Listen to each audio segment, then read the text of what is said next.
আচ্ছা, আপনি যে এই ঘরের একটা ছোট্ট জায়গায় এত সুন্দর করে মাশরুমের এই সবগুলো তৈরি করলেন, এইটার আইডিয়াটা আপনি কোথায় পেলেন এবং কাদের মোটামুটি সহায়তায় আপনার এটা মনে হলো যে করা যেতে পারে? আমি আমার কলেজের আমার পড়াশুনো করেছি এটা নিয়ে একটু। তারপরে আমি তো পাচ্ছিলাম না আমি কীভাবে করব।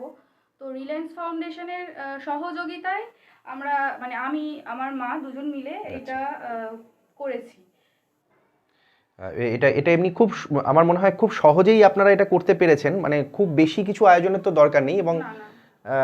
একদম ছোট, মানে আমরা যেটা যেটা একটু আগেও বলছিলাম আমরা যে ওই পুষ্টি বাগানের যে কথাটা বলছিলাম সেটাও যেমন একটা ফ্যামিলি ফার্মিং এর পার্ট, ঠিক এই যে মাশরুম এইটাও একটা ফ্যামিলি ফার্মিং এর পার্ট। মানে আমাদের বাড়িরই এক কোণে আমরা ছোট্ট জায়গায় খুব সহজে অল্প কিছু উপকরণ নিয়ে আমরা কিন্তু এত সুন্দর একটা চাষ করছি। এবং কীরকম কোথায় আপনারা এটা মোটামুটিভাবে ইউজ করবেন আর কি, মানে নিজেদের খাওয়ার জন্য বা নিজেদের বিক্রি করে? খাওয়ার জন্য, আচ্ছা। আমাদের প্রতিবেশীদের দেওয়ার জন্য ওকে। অবশ্যই বিক্রি করব।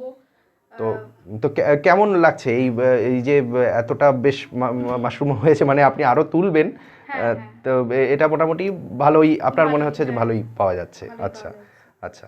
আর লোকালি এখানে মার্কেট কিছু আছে আপনার হ্যাঁ, জানা? হ্যাঁ। মার্কেট রয়েছে সোনারপুর। কিরকম দাম পাওয়া যায় আমি মোটামুটি? তো 200 টাকা কেজিতে বিক্রি করছি এটা আচ্ছা। আমাদের সোনারপুর মার্কেটে। সরকার সোনারপুর মার্কেটে। হ্যাঁ, আমাদের এখান থেকে লোকালি একজন যায়, হুম। তাকেই আমি বিক্রি করছি।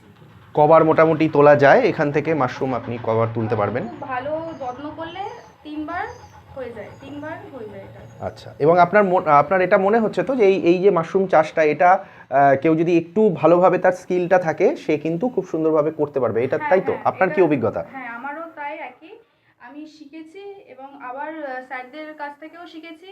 শিখে সবার পরামর্শ মানে স্যাররা যারা ছিল তাদের পরামর্শ নিয়ে করেছি এটা। আর একটু জানা থাকলে অবশ্যই খুব ভালোভাবে বাড়িতে একদম একটা ছায়া জায়গায়, সেডি জায়গায় খুব সুন্দর করে তৈরি করা যাবে।